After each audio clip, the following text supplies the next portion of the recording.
night skies were once filled with stars. Today, our own lights eclipse the darkness and spread steadily each day. Slowly, the dark places in Africa become the last refuge for one of our planet's most iconic animals.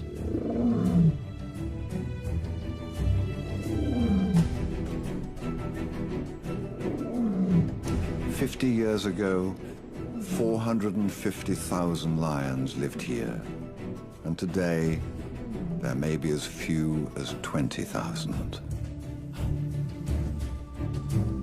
And yet, in these remote places, some of the most dramatic stories on Earth are played out.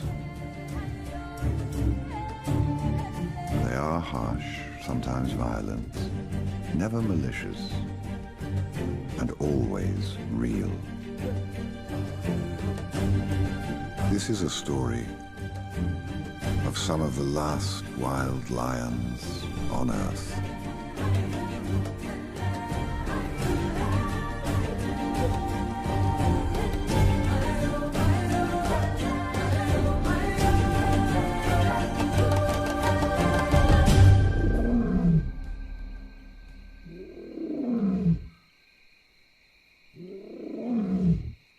Here, in a small pocket of this darkness, our story begins. It is an old saga of life lived by tooth and claw.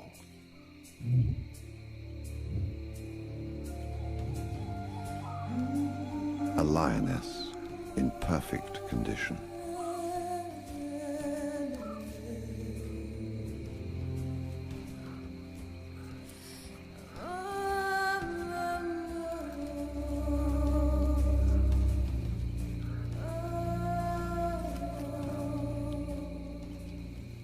It's unusual for a lioness to be without a pride, but she's not alone.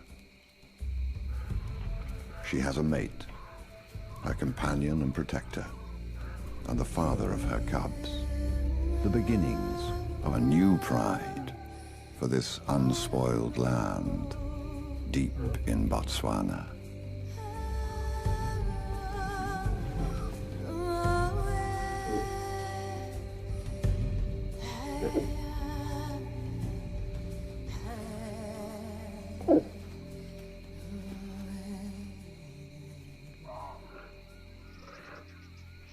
Tonight, the bush is uneasy.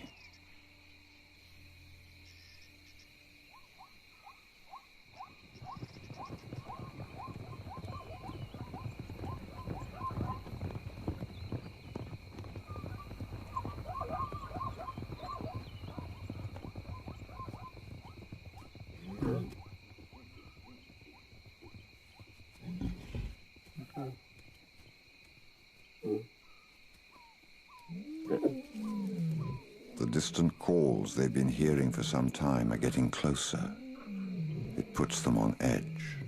Invaders, and they suddenly materialize.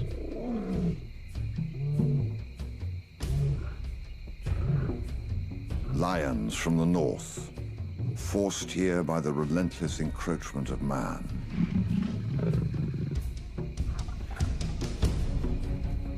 They're ready to risk everything to win new territory. Her male has no choice but to fight.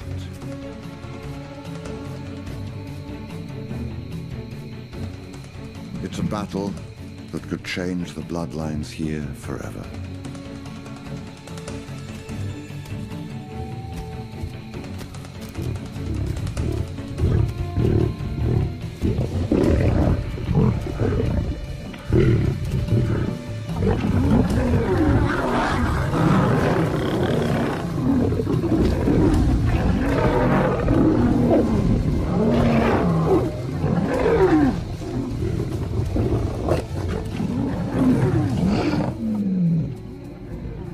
The invaders with a clear determination to win and to stay.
When she finally emerges from hiding, her shoulder almost healed, she's ready to pick up her life. She starts by trying to find her mate.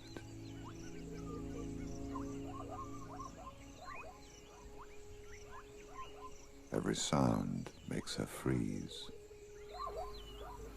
Every breath of air brings unfamiliar scents.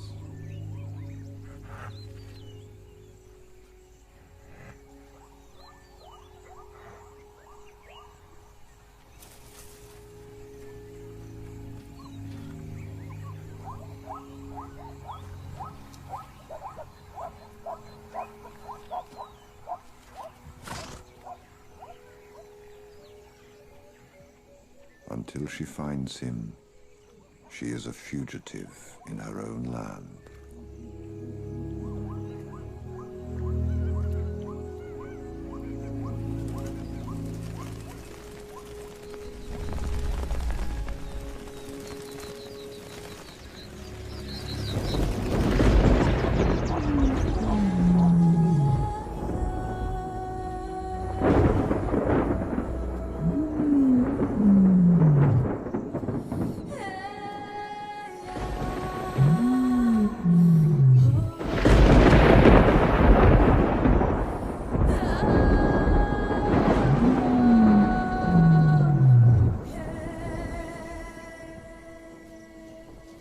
By now, her mate has had weeks to recover.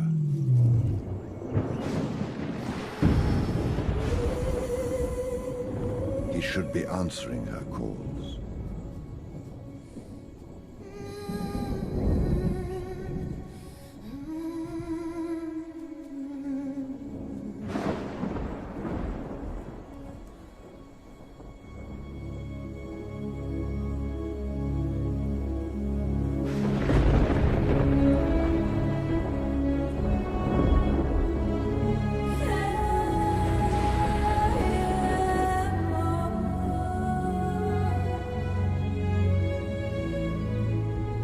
His wounds are too severe. His spirit has gone out of him. He's become old, damaged, broken.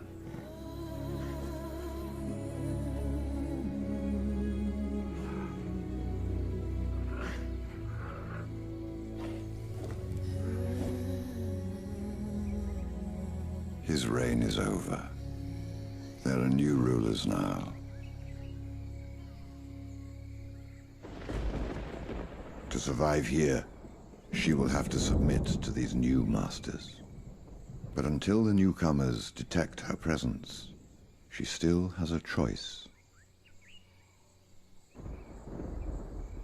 The swirling air carries a hint of her unfamiliar scent.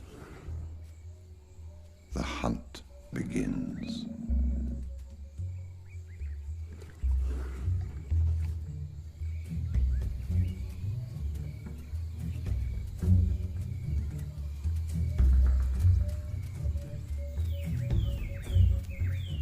She decides to leave immediately. For she has a secret, all that is left from her old life, a secret that must be protected.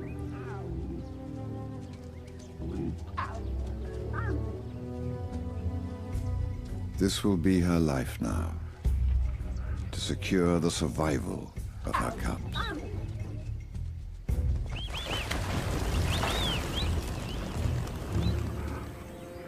With the males behind her, backtracking is impossible.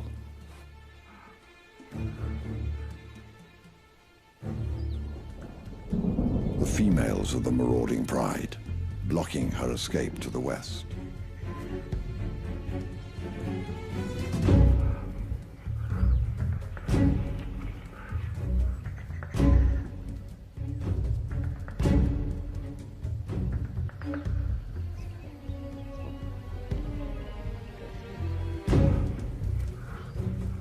The leader will remember the violent night they last met as vividly as she does. The night she was left battered and bitten, bleeding to death. But she in turn left the largest of them with one eye blinded for life.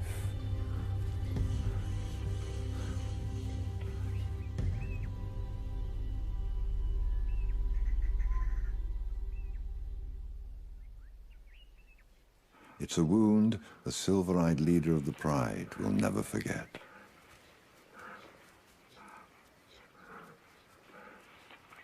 They can smell her tracks.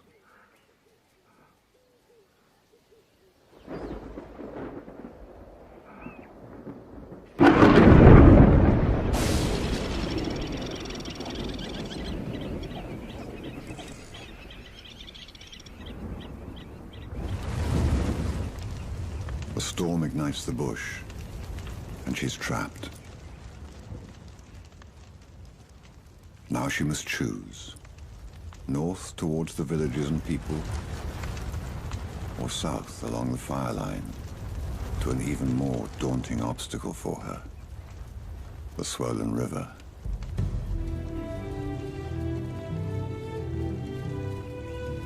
In this part of Africa, a mother is named after her firstborn as its protector.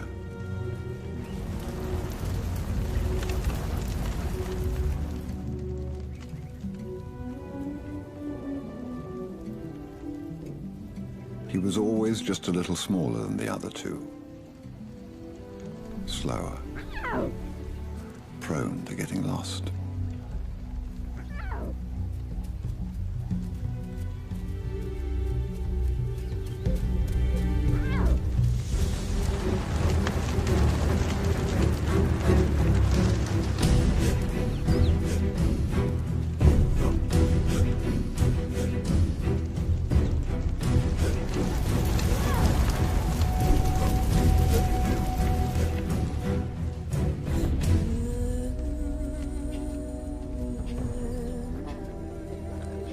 Today, Marditau, mother of lions, earns her name as protector of her young.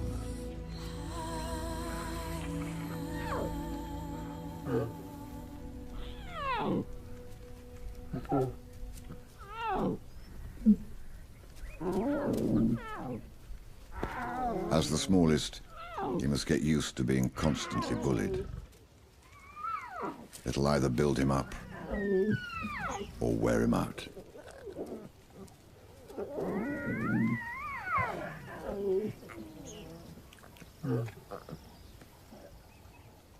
Marditau knows the pride will be coming after her, but what lies ahead is terrifying. Lions detest deep, open water. It hides things that seem unnatural to them. But the options behind are worse.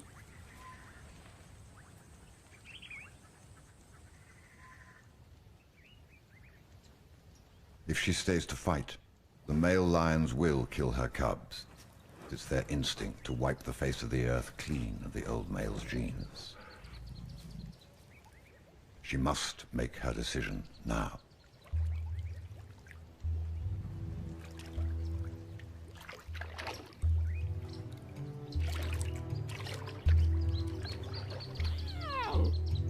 The male cub doesn't hesitate this time. He knows to stay close. His sister wades in more cautiously. But the third cub holds back, scared of the water.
By the time the third cub plucks up enough courage, she's become an easy target, both on the land and in the water.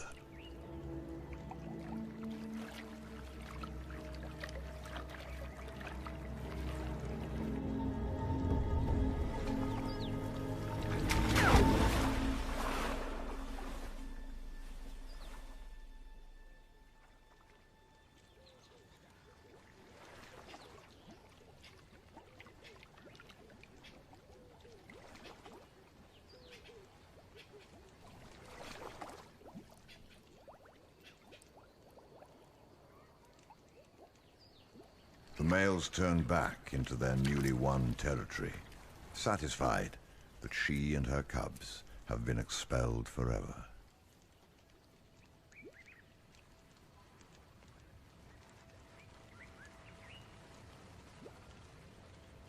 The silence is the condemnation.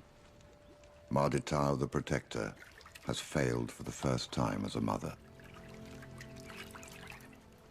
As she turns away, she is turning her back on her past, on the pride that was so desperate to be rid of her. And she steps forward into an uncertain future with her two surviving cubs, the little male and his sister.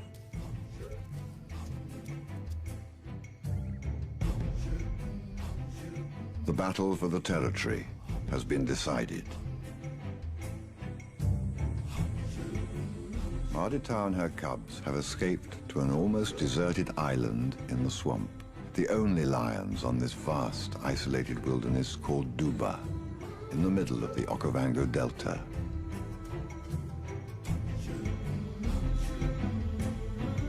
Here, the land is plagued by seasonal floods and rivers that weave through it. If it is a refuge for them, it will be a wet one.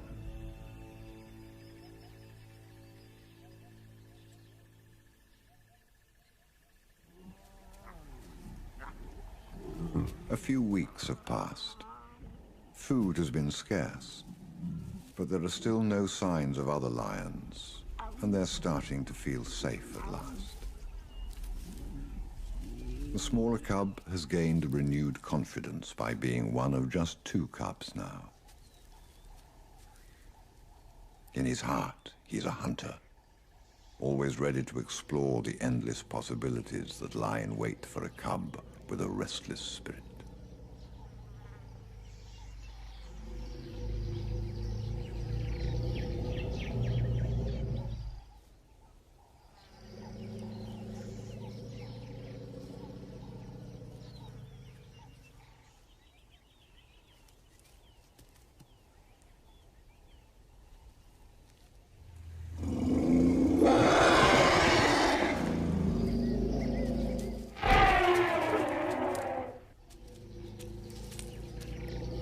For the young male, it was a close call.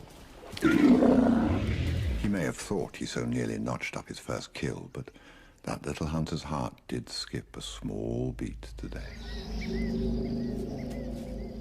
The cowardly withdrawal by the elephant confirms that there will be another chance, perhaps when he's a bit older. Till today, she had only time to focus on escape and survival. But now she must find a way to get her cubs safely through their first critical year, until they can fend for themselves. And as a single mother, this will take every ounce of her energy and intelligence.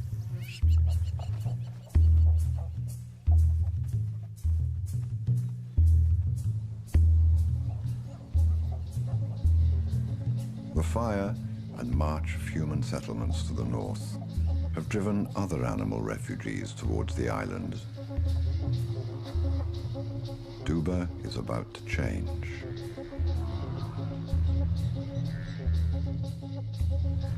These are some of Africa's most aggressive animals. Their sharp horns and bone-crushing bosses are perfect weapons, and their massive numbers give them confidence.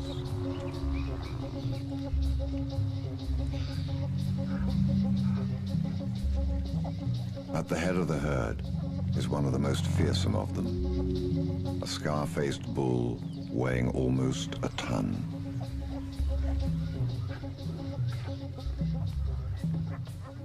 For the past few weeks, this has been her island. The arrival of the buffalo brings hope as possible prey, but also fear. These will be her new enemies on the island.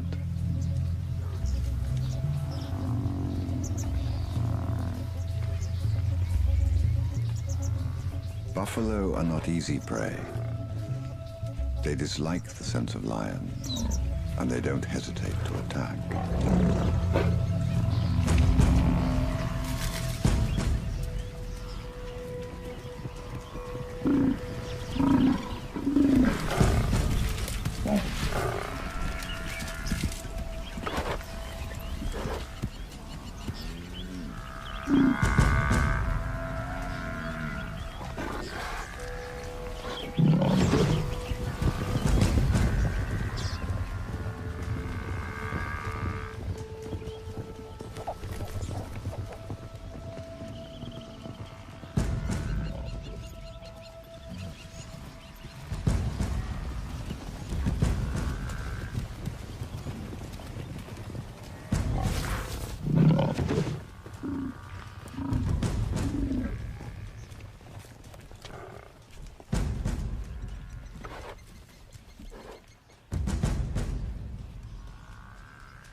For the cubs, life so far has been a litany of narrow escapes, one long line of enemies out to get them.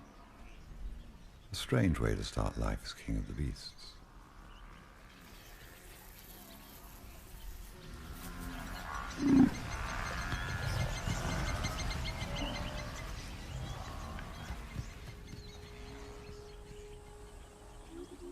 With more and more of the newcomers flowing onto her island, Marditau and her cubs are destined to run into them again. The herd's pathfinder is now aware that this island has lions, and from now on, he'll always be on the alert. It will be an almost daily conflict, unavoidable in this open yet confined space.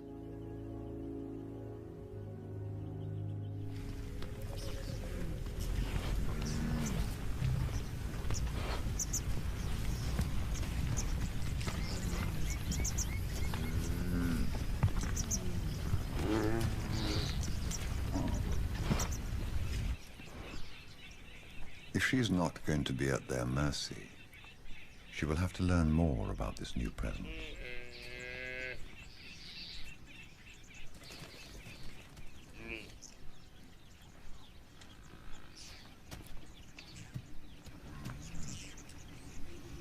She will have to test them for weaknesses, and she must look beyond the strong outer wall of their heavy armaments.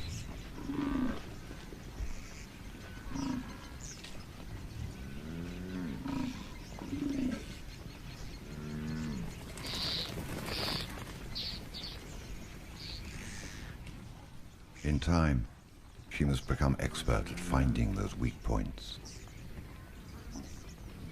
Small hidden chinks in the armor that will stumble out into view and excite her instincts as a huntress.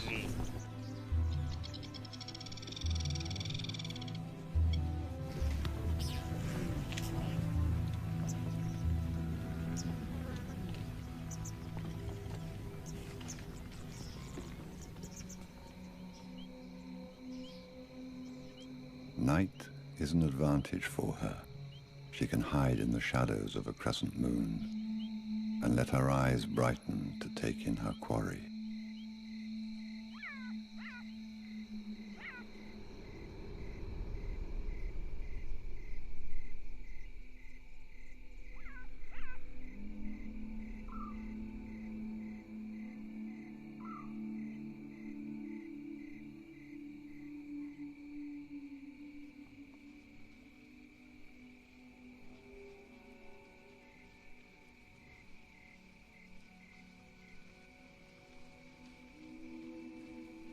Now she has to become invisible.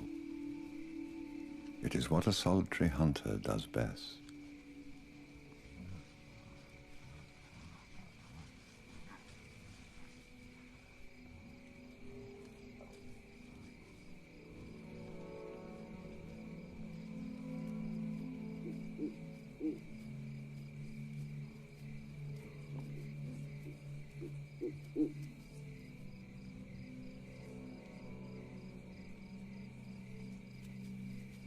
The damp grass helps her perform like a silent ghost, flitting in and out of reality.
Two mothers now battle for the survival of their young. Buffalo desperate to deflect an attack.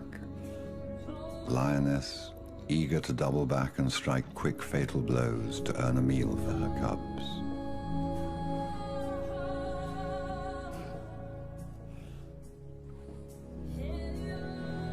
It's the eternal dance of Africa.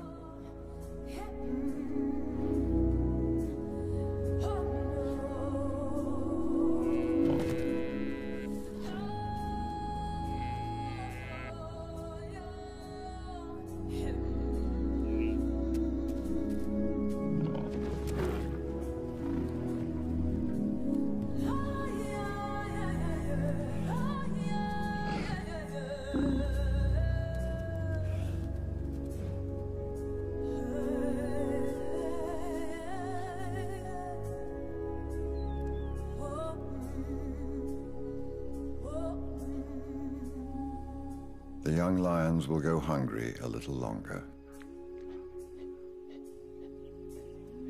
When the buffalo calf escapes, it carries a chilling message of a near miss written in blood back to the scar-faced bull.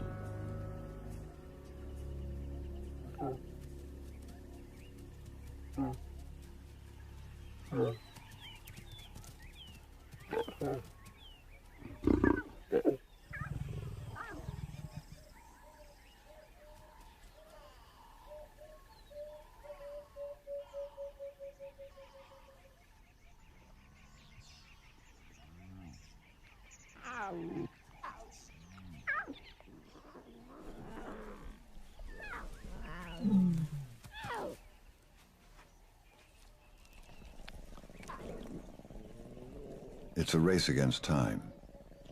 The cubs are demanding more from Maditao as they grow and her milk dries up.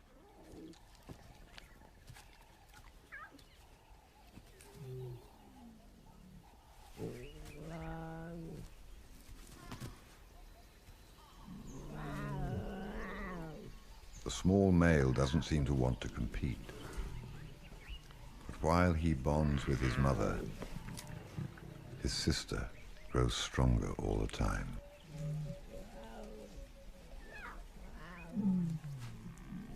Her cub's survival is a hard taskmaster for her.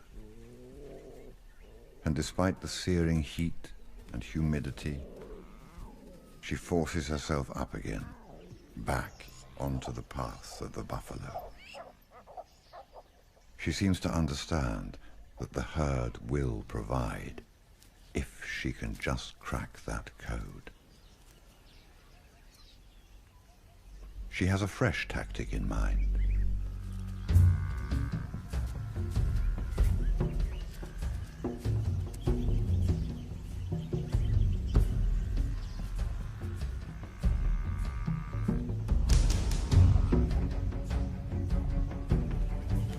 Having taken up her position, she tries something very sophisticated. A full-on, out in the open, rather desperate charge.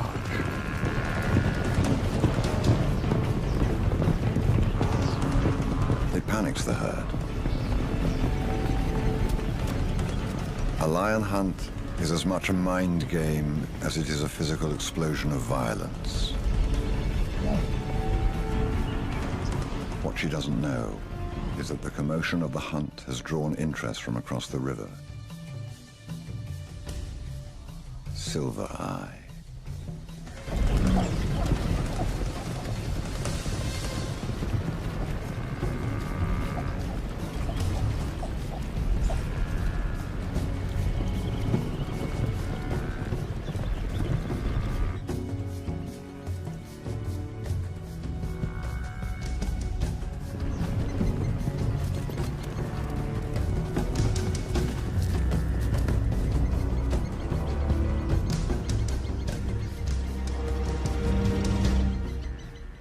Only a thin strip of water divides them at this point in the river.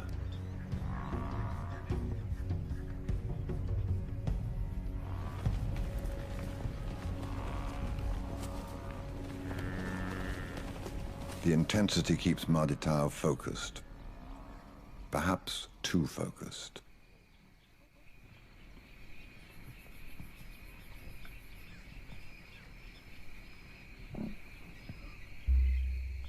The night hides many a bold and sinister thing.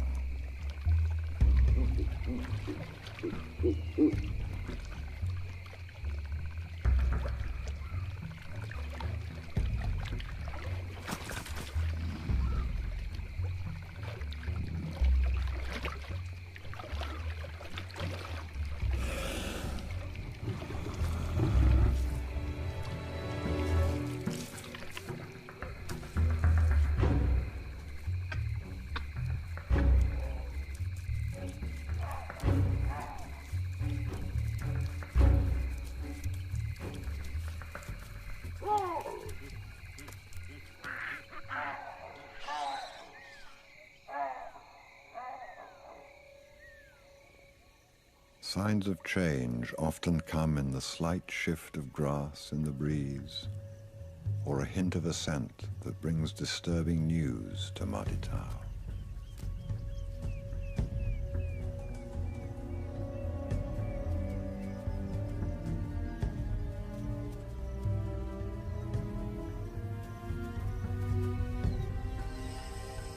She and her cubs once again stand directly in the path of an aggressive, half-blind lioness and her followers.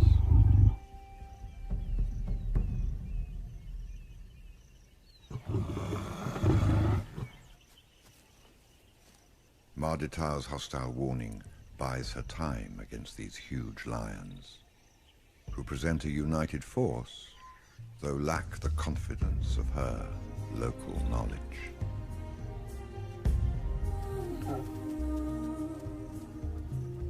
The cubs understand her body language. They know what to do.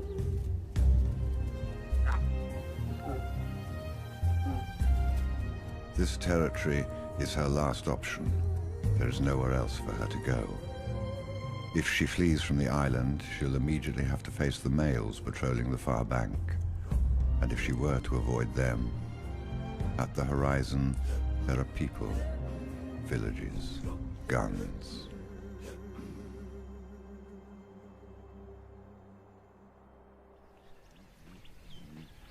The river is her defense and her confinement. Her last stand.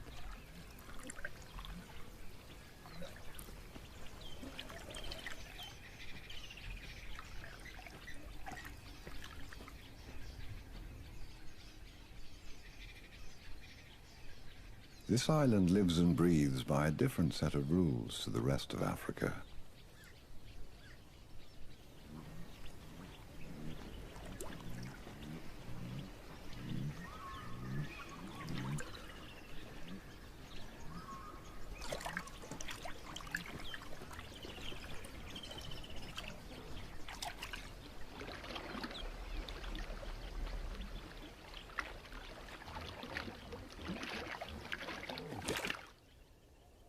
The Pride has some lessons to learn before they can call it their own. The first is that it's a mistake to sleep too deeply on Duba Island, especially when a scar-faced bull has smelled the spilled blood of his young.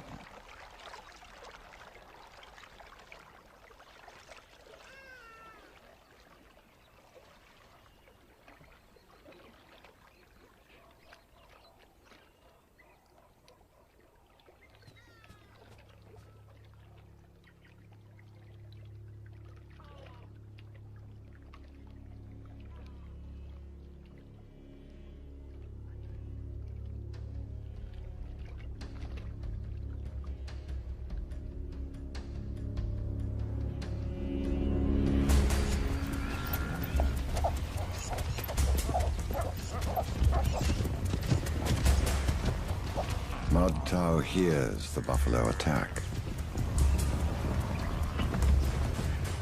She pictures the chaos from bitter experience.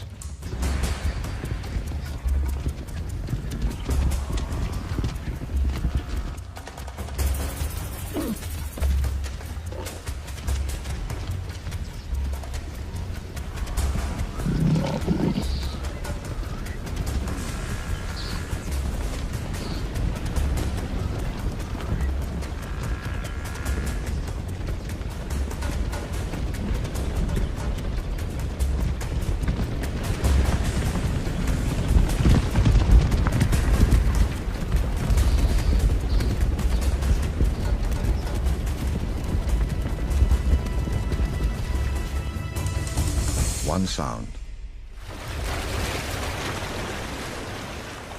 The crash of water as the buffalo retreat takes on a new significance to her.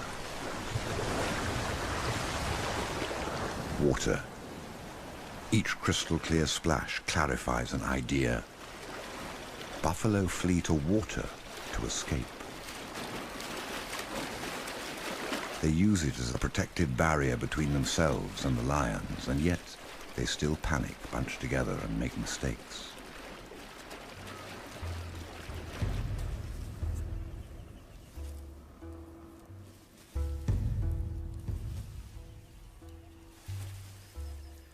If she can make water her strength, it will be their weakness.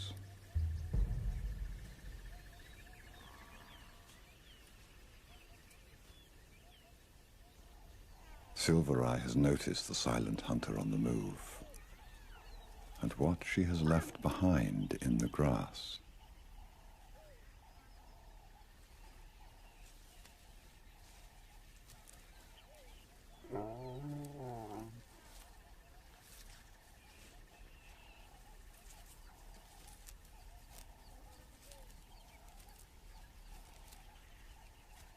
The casual awakening is deceptive. She's giving the huntress time to leave. Enough time to get involved in the hunt.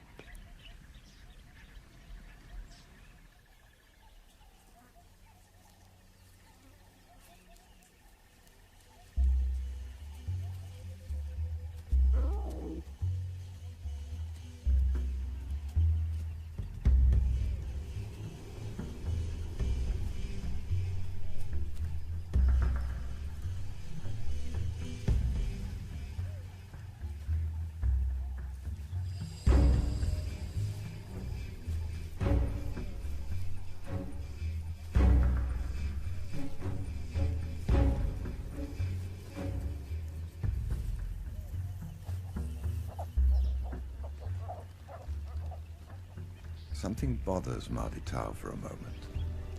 Some instinct.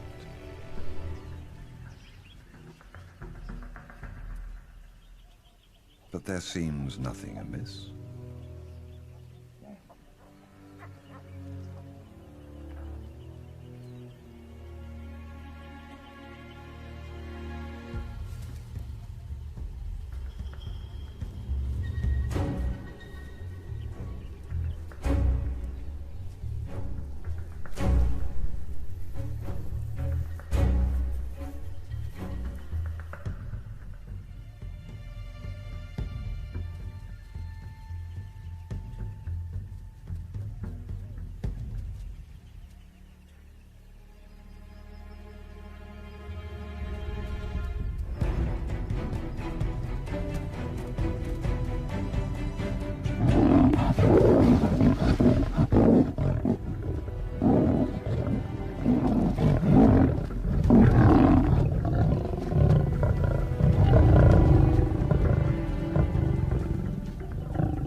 Beaten, or just deterred for the time being?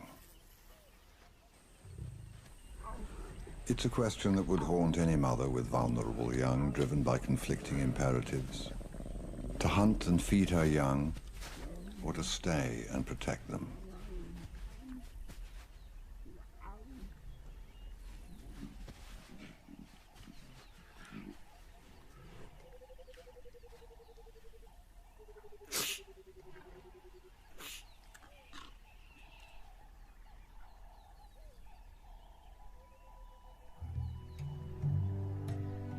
With the pride safely in retreat, the young male cub turns his attention to a much greater challenge, like being king of the hill, even just for a moment.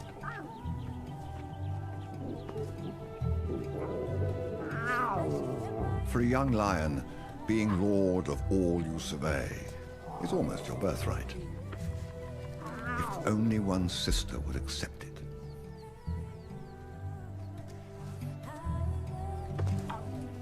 Winning the high ground is something to fight hard for.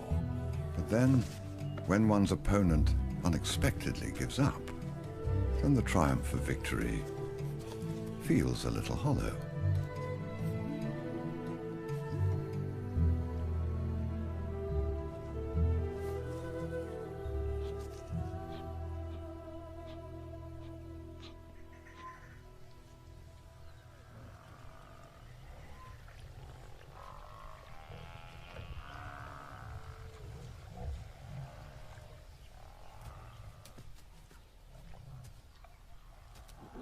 With each day she hesitates or fails, her cubs get closer to starving.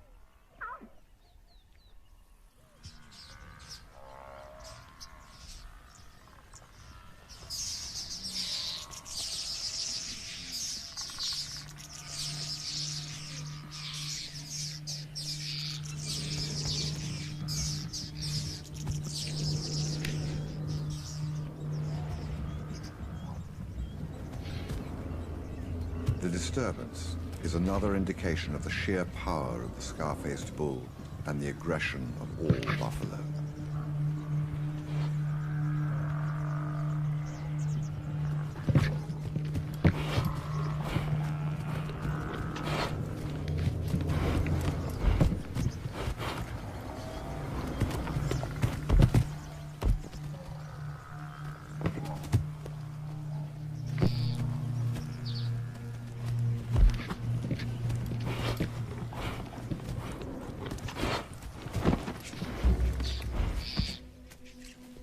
And then, she seems to see the solution to her problem.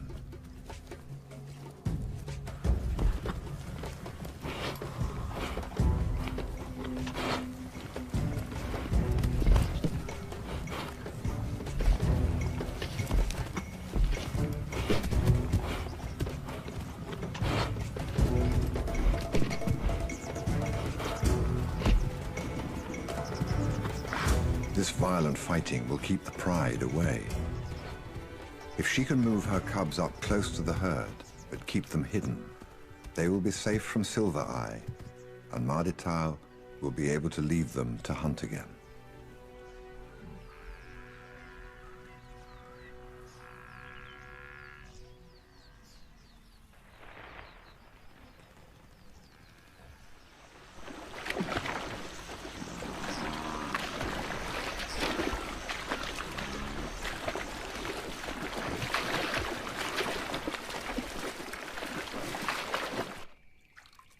As the herd moves, she tracks them silently.